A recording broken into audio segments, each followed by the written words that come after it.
É uma alegria grande. Mais uma segunda-feira, reta final do grupo.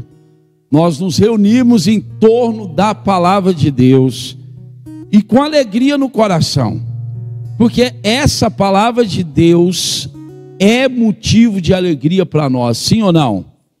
Olha o tanto que é bom quando vem a família inteira, né? É uma bênção. Tudo filho. E a esposa, olha que bênção. É uma graça, não é? Que maravilha, quando a gente vem e traz. Hoje eu também estou completa aqui, ó. Hoje eu estou completinho aqui, ó. Família está presente, é muito bom, né? Mas aqueles que a família não está presente totalmente, Deus é tão maravilhoso que porque você está aqui, Ele vai até os seus. E a mesma graça que acontece na sua vida, se você tiver fé, acontece também na vida daqueles que você ama. Porque é uma promessa de Deus quando Ele diz assim: crê no Senhor Jesus e será salvo tu e a tua família. Para ser salvo, tem que ser atingido pela graça. Então, essa promessa acontece quando você persevera, quando você confia, quando você busca o Senhor com a força do seu coração. Amém? Povo amado, abençoado, eu quero partilhar com vocês. Hoje eu vou usar esse óculos. Esse óculos aqui não é meu não. Pela primeira vez eu esqueci meu óculos. Mas quem tem amigo, né, Lúcio? Quem tem amigo tem tudo. Eu falei, eu não é o meu, mas é o do Lúcio, entendeu? Então, olha só, resolveu o meu problema total. Tá uma bênção de Deus, ó. Que maravilha. Que bênção. Povo querido e povo amado, o tema da nossa pregação: aprendendo a usar a fé. Aprendendo a usar a fé. Mas aí eu pergunto, tem como aprender a usar a fé? Tem. Existe uma fé pequena, uma fé média, uma fé grande e uma fé enorme? Ou só existe fé? Uma certa vez eu vi uma pessoa me corrigir dizendo assim: não, fé ou fé? Fé é fé. Ou se tem fé ou não se tem fé. Mas olhando para a palavra de Deus, a gente vê várias pessoas, inclusive Jesus, falando sobre o tamanho de fé. Quando os homens estavam lá no barco e eles tiveram medo, Jesus disse: homens de pouca fé. Quando o centurião veio até Jesus e Jesus se impressionou com a fé dele, Jesus disse: eu não vi aqui nessa região ninguém com tamanha fé. São várias citações bíblicas que nos mostram que a fé pode ser pequena, grande, média e enorme. Feche seus olhos um pouquinho. Olha para dentro de você e faz uma reflexão. Não perca essa chance que Deus está nos dando. Hoje Deus quer dar a mim e a você aquilo que vai fazer toda a diferença na nossa vida, em todas as áreas. Que tamanho que está a sua fé? Sua fé hoje é uma fé pequena, minúscula, é grande ou é enorme? Aonde está faltando você aprender a usar a sua fé? Será que nós dizemos que temos fé da boca para fora, mas quando é para aplicar a nossa fé, nós não conseguimos? Aonde que está a sua fé?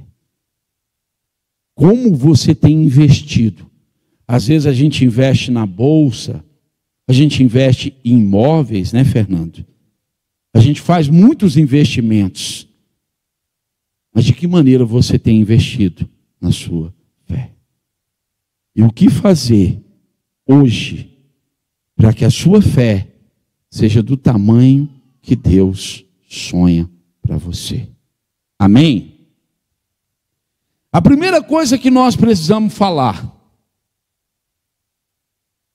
a fé, e nós precisamos entender isso, A fé é uma força viva, concreta e eficaz.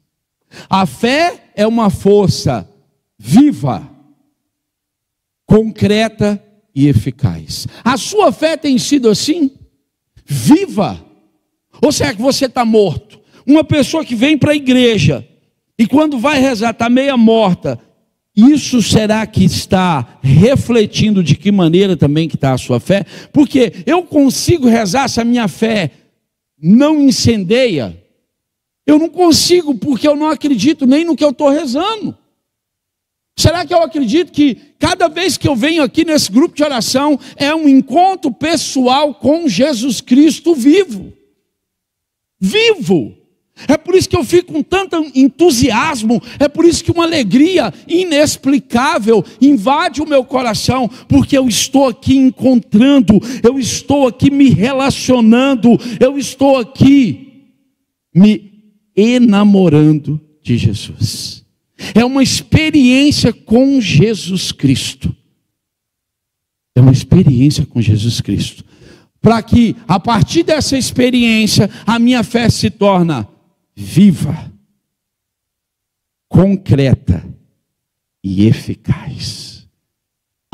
O dia que a gente tiver uma fé assim, viva, concreta e eficaz, não precisamos de mais nada. Na verdade, o que nós mais precisamos e o que o mundo precisa hoje é de fé. As pessoas dentro da igreja estão perdendo a fé. Tem gente caminhando com Deus, tem gente vindo na missa, tem gente rezando rosário, tem gente lendo um pouquinho de Bíblia, mas não tem fé. Na hora de aplicar a fé, na hora de mostrar para Deus, Senhor, eis aqui a minha fé, viva, concreta, eficaz, a gente vacila. E eu vou dizer uma coisa para vocês, tem uma coisa que Deus não gosta. Deus não gosta que a gente fraqueje na fé. Deus exige de nós fé. E Ele deu todas as provas para que nós tenhamos fé. Lembra de Tomé? Jesus chegou a se irritar com Tomé. Porque Tomé, ele era como a maioria de nós católicos somos. Se eu não ver, eu não vou acreditar. Os discípulos disseram, Tomé, mas ele esteve aqui, ele está vivo, ele ressuscitou, Tomé. Se eu não ver, se eu não pegar, se eu não passar a mão nos machucados, se eu não ver aquela mão com os pregos, eu não vou acreditar não.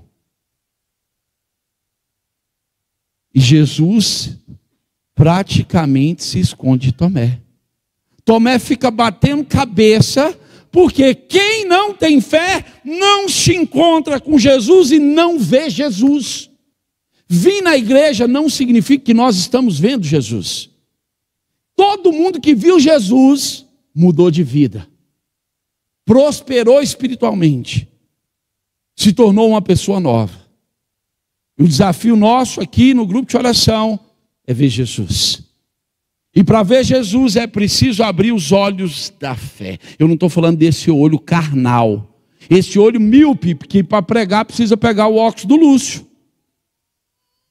Eu estou vendo ali bem, mas vocês aqui, porque o óculos é diferente, não foi feito para mim, entende? Olha para quem está do seu lado e fala, Jesus quer tirar toda a miopia. Fala para ela, Jesus quer tirar toda a miopia espiritual que você tem. Jesus quer te dar uma visão além do alcance, uma visão plena, perfeita, total. Jesus não quer que nós sejamos cegos, nem míopes. Ele quer nos fazer enxergar. Enxergar a sua glória e enxergar o caminho que nos leva ao céu. Então pega a palavra de Deus comigo, porque sem ela nós não vamos a lugar nenhum. A palavra que nós vamos meditar hoje está no livro de Hebreus, no capítulo 11.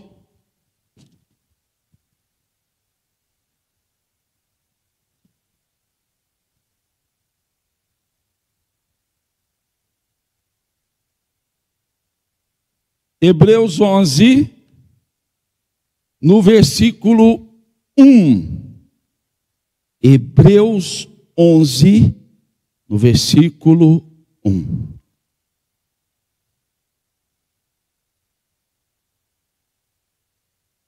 Toda vez que nós vamos falar sobre um tema, às vezes eu preciso abrir o catecismo, eu preciso ir lá e ver qual que é o significado daquele tema. Interessante que um dos poucos temas que a própria Bíblia define e não tem outra definição é a fé. A palavra começa definindo o que é fé. A fé, Hebreus capítulo 11, versículo 1, a fé é o fundamento da esperança. É uma certeza a respeito do que não se vê. Foi ela que fez a glória dos nossos antepassados. Palavra do Senhor. Se perguntar para nós o que é fé, está aí a definição. É o fundamento. Toda casa construída para que ela se mantenha de pé, ela precisa ter um bom fundamento. A fé é o fundamento da esperança. Isso significa o quê? Que quem não tem fé também não tem esperança. E quem não tem esperança já morreu. Acabou. Não tem esperança de mais nada. É feliz alguém que não tem esperança? Aí eu pergunto, é feliz alguém que não tem fé?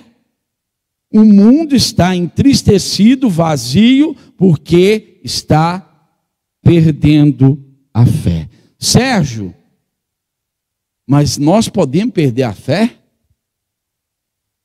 E como? O que mais tem são situações, pessoas, práticas que roubam a nossa fé. A fé precisa ser cultivada todos os dias. Todos os momentos da nossa vida, nós precisamos estar cultivando a nossa fé. Ainda hoje eu estava com a Emily, e eu começo a estudar, a ler uma palavra, eu acho aquilo bacana, eu corro lá em cima. Emily, deixa eu conversar esse negócio aqui com você. Aí a gente conversa sobre a vida de Abraão, a gente vai no Antigo Testamento, volta no Novo, a gente partilha, a gente ri, a gente fica tentando entender. Sabe o que eu estou fazendo? Cultivando a minha fé. E o interessante, quando eu partilho isso com alguém, eu cultivo a minha e a da pessoa. Quantas vezes você falou da palavra com a sua família? Quantas vezes vocês partilharam sobre a Bíblia, sobre os temas bíblicos dentro da sua casa? Isso é a melhor forma de cultivar a fé. Porque a fé, de que maneira que ela acontece? Só tem uma maneira: ouvindo a palavra. Quanto mais eu venho no grupo de oração, quanto mais eu ouço uma pregação, quanto mais eu vou na missa, eu ouço a palavra de Deus, a fé vai crescendo dentro de mim.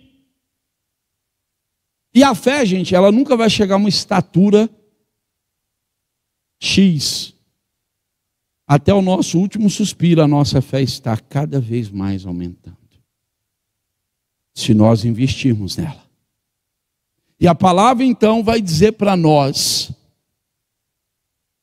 que o meu justo, presta atenção nisso, o meu justo vai viver da fé. Olha para quem está do seu lado e fala assim: você chegou a esse nível de viver da fé? Ou você está longe disso? Você chegou a esse estágio, essa dimensão de viver da fé? Ou você vive da carne, ou você vive da sua inteligência, da sua capacidade, do seu intelecto. Ou você experimentou de tal forma a graça de Deus que você vive da fé. Você se alimenta da fé, você respira da fé, você caminha com a fé. É isso que Deus deseja para nós. Olha aqui para mim. Quem aqui tem vontade de agradar a Deus? Vontade a gente tem de muita coisa, mas nem sempre a gente faz aquilo que a gente tem vontade. Paulo dizia assim: eu não faço o que eu quero, mas eu acabo fazendo aquilo que eu não quero. Nós precisamos agradar a Deus, porque Ele nos agrada o tempo todo. E aqui nessa mesma palavra, diz assim para nós: sem fé é impossível agradar a Deus. Sem fé é impossível agradar a Deus. Você quer agradar a Deus? Invista tudo na sua fé. Tudo. Essa é a única maneira de agradar a Deus de verdade. É Deus olhar para você e dizer: valeu a pena morrer na cruz, valeu a pena mandar meu único filho, valeu a pena entregar a minha mãe, valeu a pena derramar sobre eles o Espírito Santo, porque eles valorizam e investem tudo na sua fé. Se nós queremos agradar a Deus, nós precisamos aprender a ter fé e a usar a nossa fé. É a única forma. Não é com palavras bonitas, não. Não é nem só com a sua presença. É com a sua fé, a sua atitude de fé que agrada a Deus. Eu falei que a fé é o fundamento da esperança. É a certeza. É a certeza daquilo que não se vê. Tem muita coisa de Deus que visivelmente, com os olhos da carne, nós não conseguimos enxergar. A maioria do povo está cego. Deus está agindo, Deus está falando, Deus está operando, mas não consegue enxergar. E como não enxerga, não tem certeza. E nós vivemos uma incerteza constante. A palavra será não sai do nosso vocabulário. Será que vai dar certo? Será que eu não vou morrer com essa doença? Será que eu vou conseguir pagar minhas contas e pôr tudo em dia? Será que o meu filho vai ser salvo? Será que o meu casamento ainda tem jeito? Será? Será? Nós estamos banindo a fé do nosso coração. Questionando, será? O cristão não trabalha com essa palavra. Porque a fé é a certeza. Não é que será, talvez, não. É certo. O que Deus prometeu em tua palavra, e se nós obedecermos e andarmos com Ele, a fé vai nos ensinar que tudo nós podemos. E que Deus tem o melhor para a nossa vida e vai acontecer. Não é que talvez aconteça, não. Vai acontecer. Só não acontece quando a gente não tem fé. Aí a gente fica duvidando o tempo todo, a gente fica ali titubeando. Aí um dia a gente vai, no outro dia dá uns pinguinhos de chuva, a gente não vai. Aí todo dia que tiver um probleminha, se eu deixasse de vir para o grupo de oração e para a igreja, toda vez que aparece uma coisa, eu não ia vir nunca. Eu preciso passar por cima. A fé nos lança. Eu não vou para a igreja porque eu tenho vontade, eu vou para a igreja porque eu tenho fé. Porque eu acredito que lá eu vou encontrar Jesus, e lá Jesus vai transformar a minha vida, e a cada segunda-feira eu estou subindo na minha fé, eu estou investindo na minha fé, até eu chegar ao grau que Deus deseja. Mas nós estamos parados. Muita gente se conformou com uma fé medíocre. A fé de muitas pessoas chega a ser medíocre, chega a ser vergonhosa. As pessoas não têm mais fé. A palavra certeza, isso é interessante. No grego significa, olha que palavra, rispotassis. É a palavra certeza no grego. Sabe o que é isso? É um certificado de propriedade de algo que você não recebeu. Certificado de propriedade de algo que você não recebeu. Paulo era interessante porque ele era um cara culto. Então ele sabia fazer metáforas extremamente profundas. Quando Paulo definiu a fé como a certeza daquilo não se vê, sabe em que ele estava se baseando? nos soldados romanos.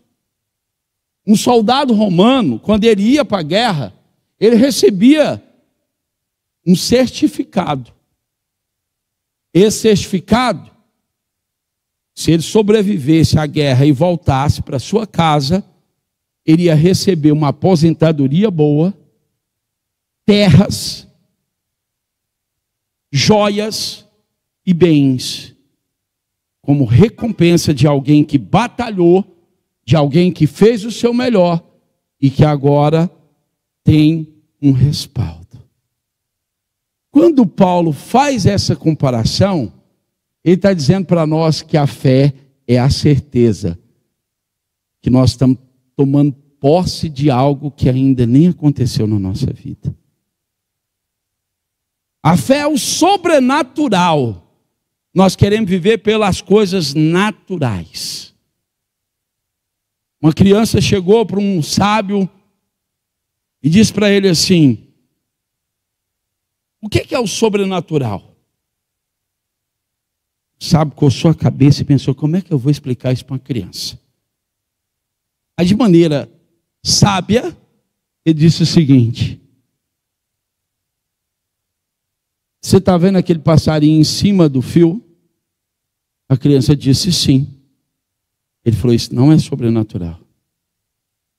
Você está vendo aquela vaca pastando esse capim? A criança disse sim. Ele falou: isso também não é sobrenatural.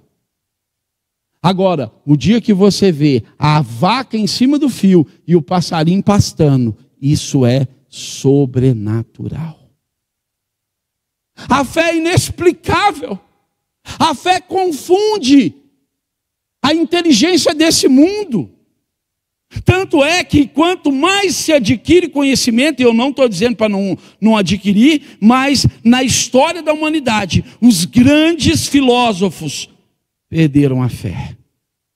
Se basearam tanto no seu conhecimento. Agora imagine o dia que a gente tiver o conhecimento humano e não perder a nossa fé e saber que o sobrenatural está acima das coisas naturais e explicáveis desse mundo. A fé é algo, é a certeza de alguma coisa que não se vê, que não pode se apalpar, mas mesmo assim eu acredito. Mas nós fomos treinados. Nós somos treinados dentro da própria igreja a só acreditar no que nós vemos. Aí a gente vem para a igreja, se Deus não fizer o que nós queremos, na hora que nós queremos, do jeito que nós queremos, nós deixamos de acreditar. E fé é saber esperar. É saber esperar o momento de Deus, a hora de Deus. E ter certeza, Deus ainda não agiu. Eu estou sofrendo, está difícil, mas eu confio em Deus. Eu sei em quem eu coloquei a minha fé. É saber onde e em quem você colocou a fé. Mas nós ficamos pulando de galho em galho, caçando um lugar que vai nos ensinar a sentir a fé. Mas fé não é sentimento. Fé não é emoção. A fé não é isso. Então veja bem. A fé não é sentimento, é decisão, convicção no caráter de Deus. A fé não é sentimento, é decisão. Eu me decido a acreditar. É uma convicção no caráter. Você confia no caráter de Deus? A fé faz você confiar no caráter de Deus. Qual que é o caráter de Deus? Não mente, não falha, é bom. Uma pessoa que não mente, que não falha e que é bom, você pode esperar tudo dela. E só Deus é assim, só Deus não mente, só Deus não falha, só Deus é bom. Nós estamos atrás dessas coisas sem entender que isso se chama fé.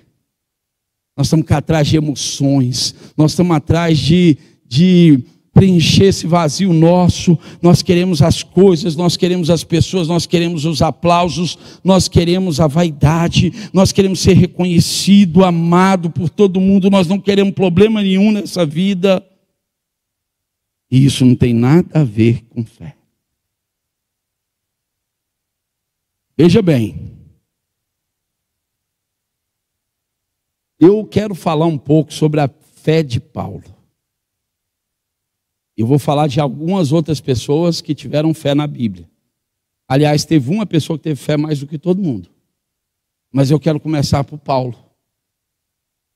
A primeira característica da fé de Paulo é o eu posso. Se você tem fé e sabe em quem você colocou a sua fé, a primeira coisa que você tem que aprender: eu posso. Não é um eu posso sem Deus. Não é um eu posso da minha capacidade. É porque eu estou de tal forma enraizado, entrelaçado em Deus, que eu posso. E Paulo dizia: tudo posso naquele que me fortalece. Nós somos capazes de coisas extraordinárias. Eu não esqueço uma cena que ficou gravada na minha cabeça. Um portão de quase 1 tonelada ia caindo em cima de uma criança pequena, ia esmagar a criança. Uma mãe correu lá, entrou debaixo do portão e segurou o portão com as costas, até que os homens viessem. Juntou 6 homens para tirar o portão de cima daquela mulher. Eu pergunto para você, o que essa mulher teve? Ela acreditou no sobrenatural e o sobrenatural aconteceu.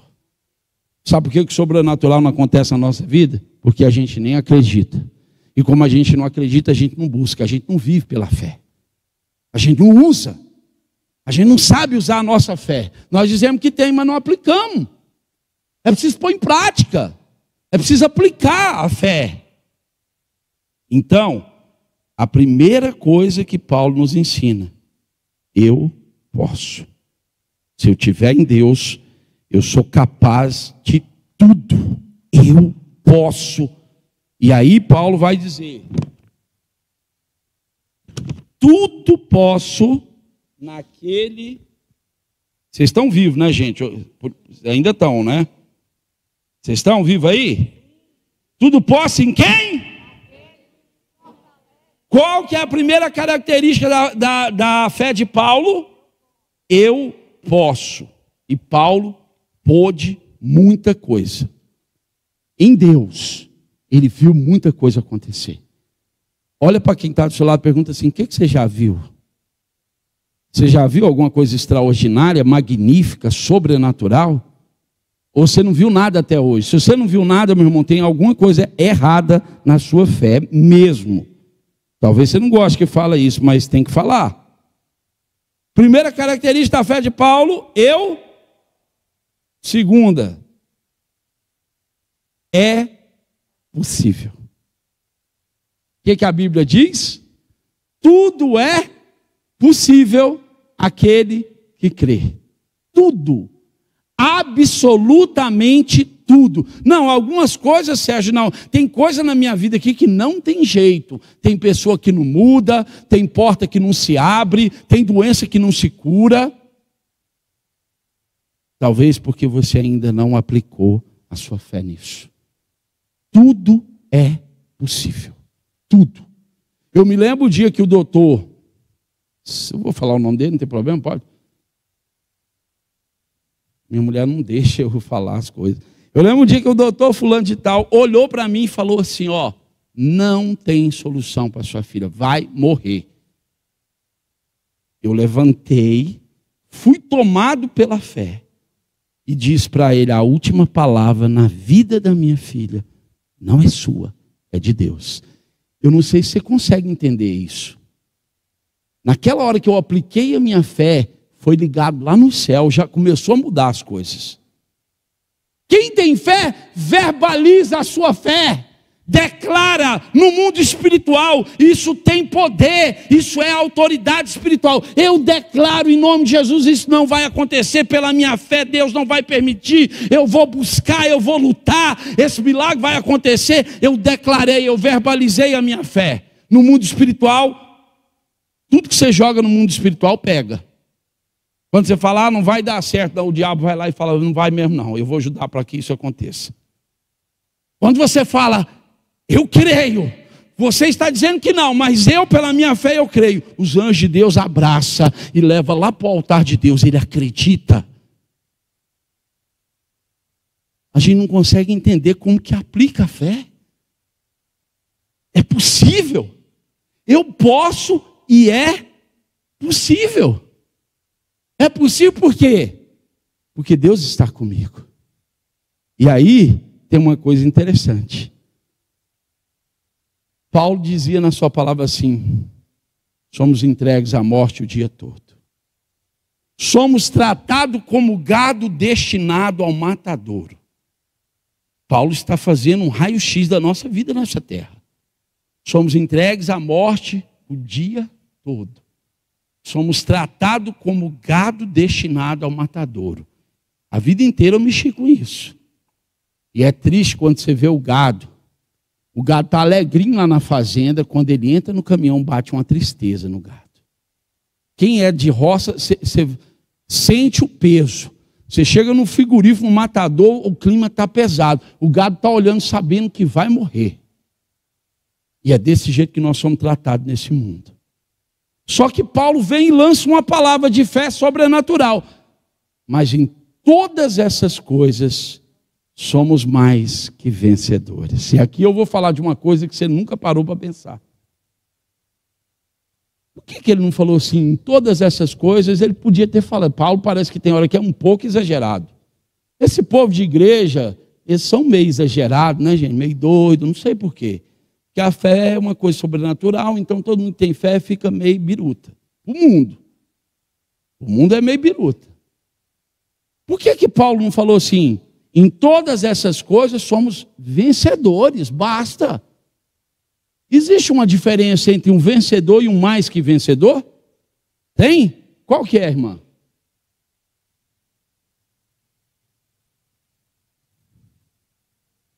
Mas o vencedor não foi lá também? Mas ele venceu.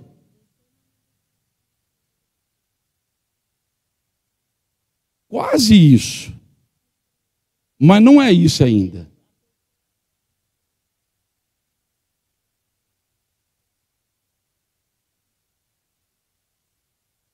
Mas até aí os dois venceu. Não existe uma vitória maior do que a outra. Venceu. Mas eu vou te explicar qual que é a diferença entre vencedor e mais que vencedor. O vencedor é aquela pessoa que se preparou para aquilo. Se dedicou. Pagou o preço. Treinou. Aprendeu. Gastou tempo, foi lá e venceu. Mas essa vitória é nesse mundo aqui. Aí que vem a diferença do mais que vencedor. Não é, entende aqui? É no campo espiritual. Porque o mais que vencedor, ele nem se preparou tanto. Ele só teve a capacidade de usar a sua fé. Isso é mais que vencedor. É aquela pessoa que talvez não seja mais preparada, não se preparou tanto. E eu não estou dizendo para não se preparar. Mas é a pessoa que soube usar a fé. Quando Paulo falou mais que vencedor, é porque usou a fé. O vencedor venceu a corrida aqui deste mundo. O mais que vencedor venceu a corrida que leva para o céu. Entende? É algo além, é maior. O vencedor ganhou uma medalha. O mais que vencedor ganhou a vida eterna. É incomparável o que o mais que vencedor ganha. Os dois não são diferentes. Um não é melhor do que o outro. Um não fez mais do que o outro. É que o outro usou a fé. É que o outro fez no plano de Deus. É que um fez pela sua capacidade, o outro usou uma capacidade sobrenatural vinda do céu, algo inexplicável. O outro deixou Deus agir na vida dele, o outro se aniquilou para que Deus manifestasse a sua glória. Isso é ser mais que vencedor. Deu para entender? Que existe uma diferença entre ser vencedor e ser mais que vencedor. Paulo está dizendo, olha, mais que vencedor no plano de Deus. Porque as coisas de Deus são muito maiores do que você pode imaginar e são eternas. O vencedor ganhou coisas terrenas. O mais que vencedor ganhou coisas celestiais. Todas as coisas terrenas vão passar. O celestial permanece para sempre. Em que campo você quer ser? Você quer ser vencedor ou mais que vencedor? Então a fé de Paulo é uma fé que eu posso, é possível. E aí vem um detalhe. Outra característica da fé de Paulo: vou tentar novamente. Quantos de nós desistimos? Fui lá naquele grupo de oração, fui lá um mês, acabei indo lá um ano, minha mãe estava doente, estava com câncer, até hoje não curou. Agora eu vou buscar em outro grupo, porque talvez aquele grupo não seja bom. Aí vai no outro grupo, não dá certo. Agora eu vou numa missa, mas eu vou naquela outra missa, porque aquele padre sabe cantar. Aquele padre fala coisas que emocionam a gente, mas fé não é emoção. Lá naquele padre eu choro, mas eu continuo sem fé. Eu ainda não entendi o que é fé, que não tem nada a ver com emoção, com essa alegria nossa que nós conhecemos aqui. É muito mais além do que isso. E aí eu fico correndo e não encontro. Por quê? Eu não tentei novamente no lugar que Deus me colocou. Não é que eu tenho que mudar de lugar. Eu tenho que mudar de vida. Eu tenho que mudar de atitude. Tentar novamente. Paulo experimentou isso. É interessante porque Paulo foi pregar numa cidade chamada Listra. Já ouviu falar? E lá em Listra, Paulo estava pregando lá, de repente o povo não gostou do que ele falava, porque ele era um pouco radical. Falava umas verdades, porque ele não podia pregar o que era dele, ele tinha que pregar o que Deus queria falar. E o que Deus quer falar é o que o povo não quer ouvir. Entende? Ouvir a verdade não é para qualquer um. Tem gente que não deixa ela entrar. Não, é porque ele tem a verdade dele.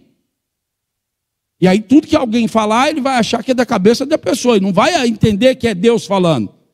Paulo foi lá em Listra e começou a falar. E o povo lá era idólatra, o povo lá fazia um monte de coisa errada. E Paulo desceu a lenha. Ainda bem que hoje vocês não fazem isso comigo. Porque lá, sabe o que eles fizeram com Paulo? Juntou a turma, pegou Paulo, meteu a pedra, chamou pedra em Paulo, mas apedrejou Paulo. E depois que ele já estava quase morto, eles pegaram ele e jogaram ele num espinhadeiro, em cima de outras pedras maior ainda. Paulo ficou desacordado a noite inteira. Quando o sol raiou, os discípulos lá, meu Deus, o que aconteceu? Eu te avisei, Paulo. Bem que eu falei para você não falar o nome daquelas pessoas, para não tocar naqueles assuntos. Eu falei para você, Paulo. Paulo levantou, arrumou o cabelo, tirou o sangue, deu uma ajeitada na roupa. Os discípulos perguntaram assim: e agora, para onde nós vamos? Ele: nós vamos para Listra. Voltou para o mesmo lugar que ele foi apedrejado. Tem gente dentro da igreja. Se você olhar para ele com um olhar meio torto, ele não quer mais. Ele desiste. Se você falar uma coisinha para ele, ele se ofende. E se fosse essa pessoa que tivesse sido apedrejada lá em Listra? Imagine se Paulo não tivesse insistido, tentado novamente. Sabe quantas vezes Paulo voltou em Listra? 10 vezes. 10 vezes. Porque Paulo não desistia, ele tentava novamente. Ei, o que você está precisando tentar novamente na sua vida? Você já tentou algumas coisas, não deu certo. Você vai parar? Você vai parar? Você vai desistir? A fé de Paulo diz: eu posso, é possível e vou tentar novamente. Quantas vezes for necessário. Gente, eu já quis desistir de grupo de oração e a Emily sabe. Jesus falava: tenta de novo. Agora faz isso. Não desiste. Quem tem fé não desiste nunca. É insistente, é cara de pau, aceita tudo. Paulo dizia assim: eu fui rico, fui pobre, tinha muita coisa para comer, de repente não tinha nada. e para mim estava tudo bem, porque agia pela fé. Quando não se tem fé, tudo fica ruim, tudo fica difícil. Aqui não é bom, dessa forma não é legal. A fé faz eu tentar novamente. Presta atenção.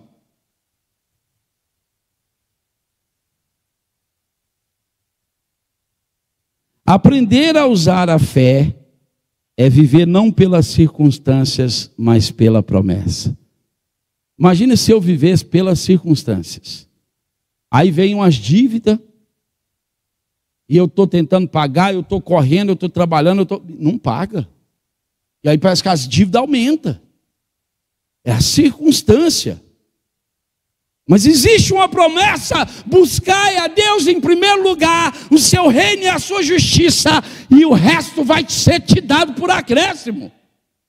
A gente reza, Deus provê, Deus proverá, a sua misericórdia não nos faltará. Só precisa ter fé para acreditar nisso. Saber que Deus cuida dos detalhes, não do meu jeito, não na minha hora, do jeito e da hora dele. Quando você começa a entender isso, isso significa que a sua fé está crescendo.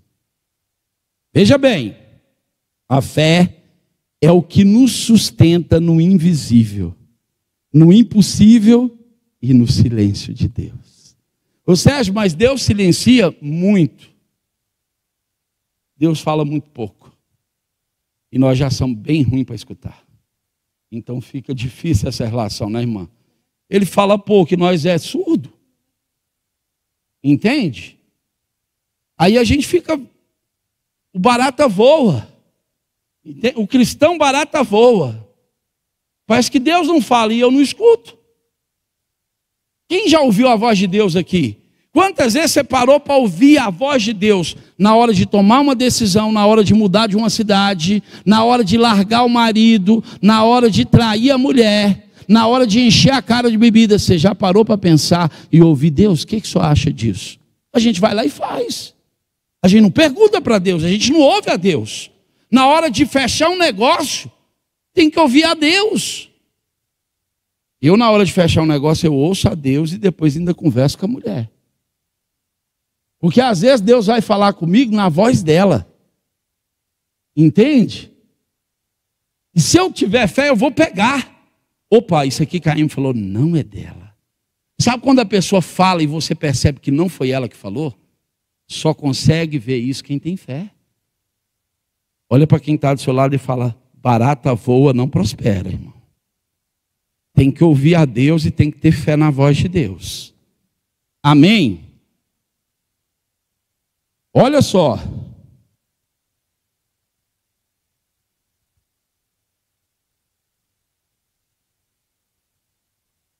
Isso aqui é interessante. A fé é um músculo espiritual. Quanto mais se usa, mais se fortalece. Sabe o cara que vai para a academia? Quanto mais ele malha, mais forte ele fica. Só que tem gente que, como não gosta de sequências, dificuldade, ele vai lá e aplica uma bomba. Aparentemente ele fica forte. Mas só aparentemente. Quantas pessoas na fé aparenta ser boa? Mas na hora que vier, pega para capar e vai vir, viu? Olha para quem está do seu lado e fala, não veio ainda não? Se não veio, você espera. Fala assim, segura no banco, meu irmão. Vai vir para valer. Não é que o Sérgio está profetizando coisa ruim. É o natural. Aliás, quem tem fé, quanto mais fé tem, mais provado é. Se você também nunca foi provado, talvez você seja um borra-botas na fé. Você é um Zé Mané na fé. Aí Deus olha para você e fala, não, isso aqui nem provação, não vou mandar para ele. Não tem capacidade para nada. É um frouxo espiritual. É um Zé Ninguém na fé. O infeliz nem pode vir provação para isso. Ele morre, ainda mata um monte de gente. Ah, meu Deus, esse tipo de gente é difícil. Tem dia que eu falo, Deus, quanto mais eu falo para ele mandar essas pessoas para lá, mais elas colam em mim. Eu falo, meu Pai do céu, me ajuda. Que povo difícil. Não é vocês não, viu, gente? É um pessoal lá de fora aqui. Vocês nem conhecem. Fé é o músculo espiritual. Quanto mais eu rezo, quanto mais eu vejo, quanto mais prova eu passo. E a prova só é dada por Deus para você ser aprovado. Deus, Maria, é a faculdade que não reprova. Prova, mas não reprova. Entende? É para te ver mais forte.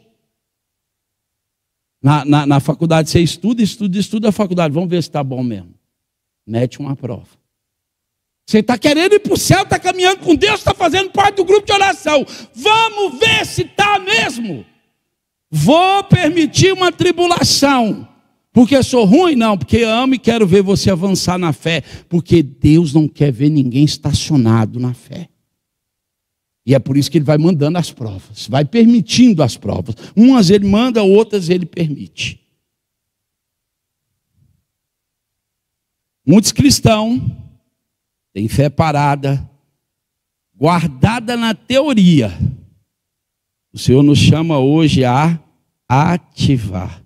Pega o dedo assim, ó. Ativa o botão da fé. Fala, estava desligado, eu vou ligar agora. Amém? Como usar a fé na prática? Crendo com toda esperança. Anota aí, Romanos capítulo 4, versículo 18, não vai dar tempo de abrir. Vamos dar uns exemplos então? Falamos de fé. Vamos começar com Abraão. Vocês sabem quem foi Abraão? Já começa assim, o pai da fé. Ninguém mais teve fé como Abraão. O cara tinha 75 anos. Estava lá, fazendeiro, gadão bom, as contas tudo em dia. Não tinha filho. Pensa numa vida, não que a menina é ruim não, mas é porque dá trabalho, né? Só quem tem sabe. Despesa, dor de cabeça, preocupação. Né? Vocês vão ser pai. Vocês vão ser. Espera. Deus olhou para Abraão e falou, não, mas que vidinha top, rapaz. Vamos arrumar uns probleminha para esse camarada.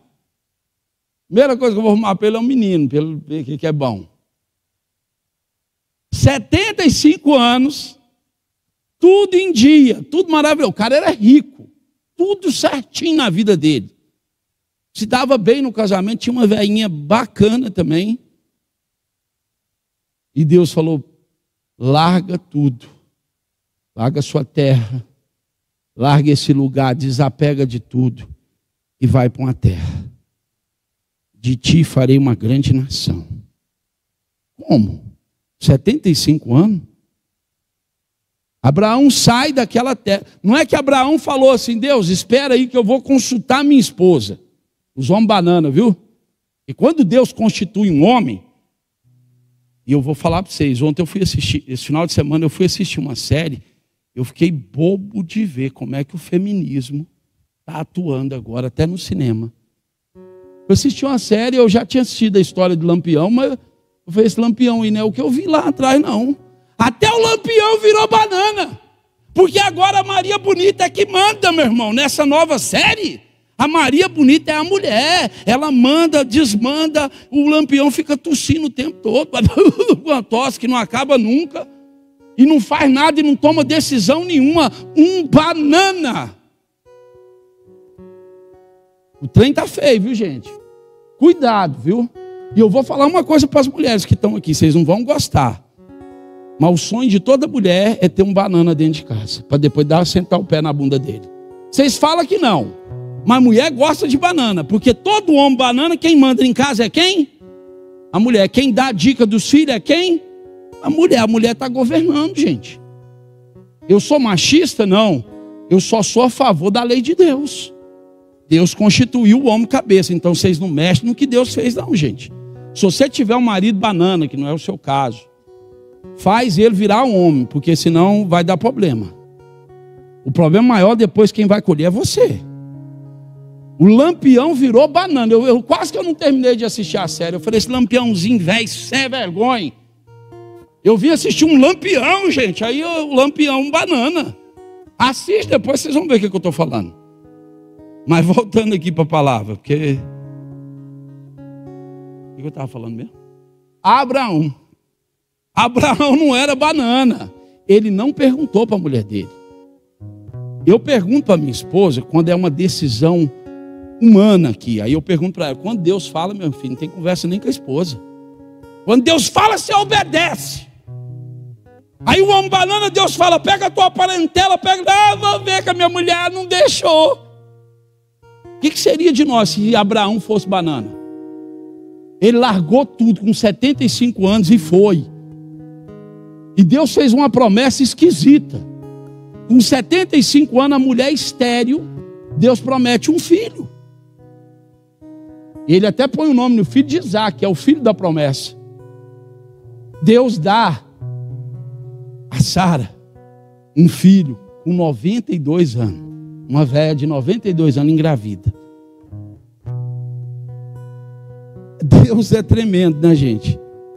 É sobrenatural mesmo, para mostrar o que a fé é capaz de fazer.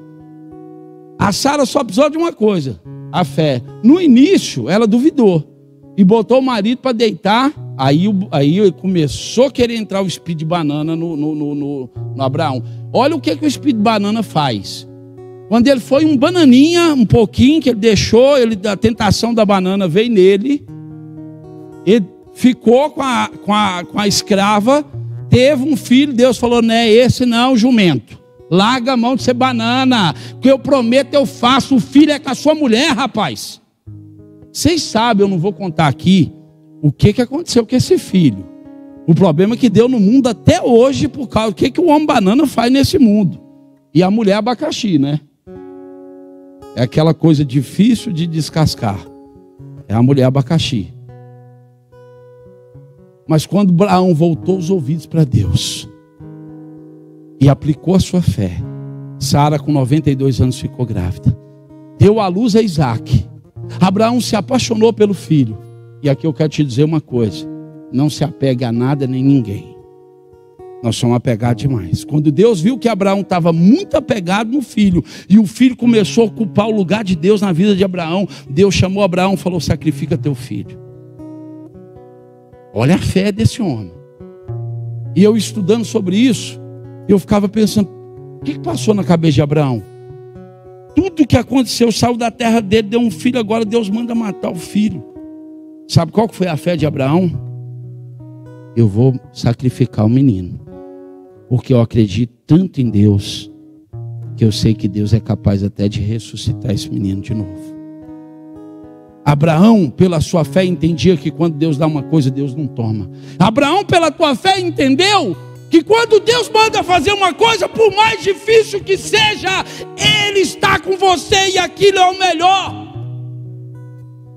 Isso é fé. É obedecer a Deus cegamente, irmão. É andar debaixo de obediência. E aí eu tenho uma coisa para falar para vocês. Presta atenção nisso aqui que está terminando.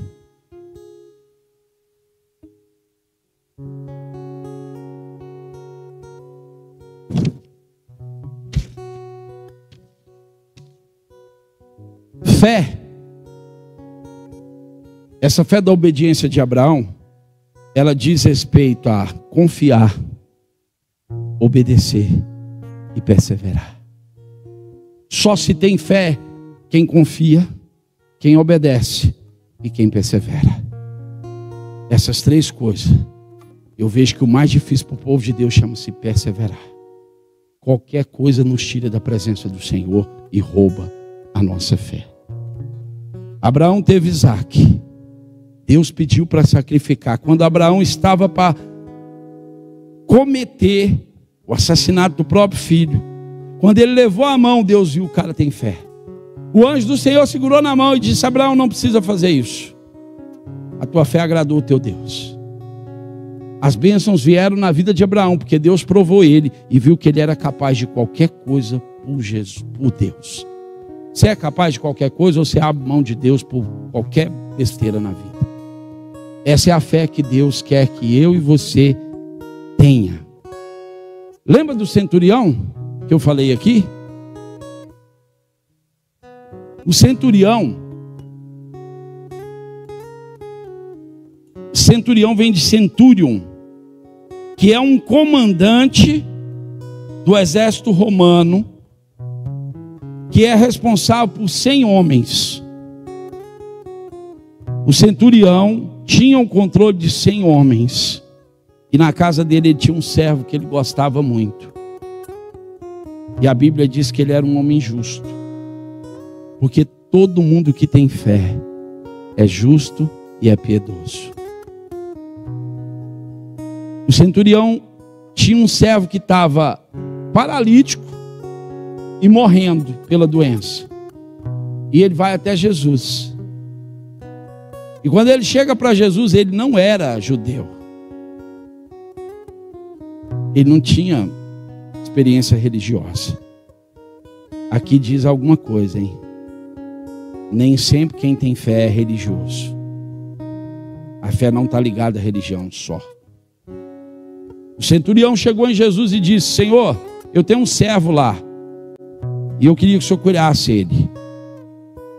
Jesus falou assim: então vou lá na sua casa curar o servo. Ele falou: não, eu não sou digno que o Senhor entre na minha casa. Basta que o Senhor diga só uma palavra e ele vai ser curado. Jesus olhou assim e falou assim: aqui, Pedro, esses camaradinhos que estão andando comigo aqui, ninguém tem essa fé que você tem. Olha o tanto que a fé agrada, a fé chama a atenção de Deus. O servo não só foi curado, como voltou a andar. Só porque aquele homem creu, porque ele acreditou, ele sabia com quem estava conversando. Não precisa ir lá em casa não, o Senhor fala só uma palavra. Aí nós fica precisando, que mexe na cabeça, derruba no chão, passa uma rasteira, dá um tapa para ver se acontece alguma coisa. Mas aquele homem só precisava de uma palavra. Hoje eu estava falando para Emily, quem não tem fé na Bíblia, o nome dele nem é citado. Fala para mim o nome do jovem rico. Joaquim, José, como é que era o nome dele? Não está escrito, não tem relevância. Entende? O centurião, a fé dele foi tão marcante que ainda hoje as palavras são repetidas na missa. Não sou digno que entreis em minha morada, mas dizei uma só palavra e serei salvo. De onde vocês acham que saiu essa oração? Da fé de um homem pagão. Um homem que soube aplicar e usar a sua fé. Fique de pé, meu irmão.